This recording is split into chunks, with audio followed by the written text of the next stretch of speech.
আসসালামু আলাইকুম। আমার নাম তালহা বিন হোসাইন। আমি দারুল ইরফান একাডেমি চট্টগ্রামের ৩য় শ্রেণীতে পড়ি।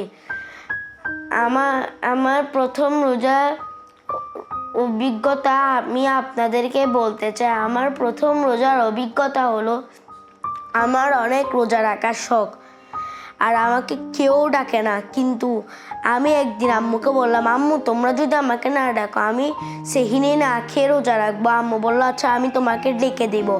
কিন্তু আমি বললাম, যদি না ডাকো তাহলে আমি কান্না করব। আম্মু বলবো, আচ্ছা বাবা ডেকে দিব। আমি বললাম আচ্ছা। এরপর আমি ঘুমাতে গেলাম। ঘুম থেকে উঠলাম সেহরির টাইমে। সেহরি খেয়ে আমি আব্বুর সাথে অজু করে নামাজ পড়তে গেলাম।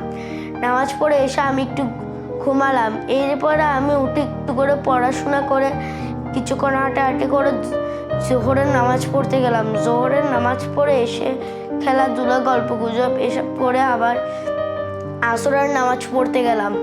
আসরের নামাজ পড়ে এসে আমি ইফতারের অপেক্ষায় ছিলাম। ইফতারের পরই আমি একটু শুয়েছিলাম। তখনই আমি ভাবলাম, এখন তো আমার কোনো সমস্যা হলো না, আমার কোনো পানির পিপাসাও পেলো না, দুর্বলও লাগলো না। আমার আব্বু আম্মু যেটা ভেবেছিল তাতে কিছুই হলো না। যার কারণে আমি আম্মুকে গিয়ে বললাম, আম্মু আমি আরও রোজা রাখবো, শুধু এই একটা রোজা না। আমি বলবো আচ্ছা। আমি এরপরে পড়তে বসলাম। পড়া থেকে উঠে আমি তেরাবি পড়তে গেলাম। তেরাবি থেকে এসে আমি ভাত খেয়ে এরপরে ঘুমিয়ে পড়লাম। শেষ। আসসালামু আলাইকুম।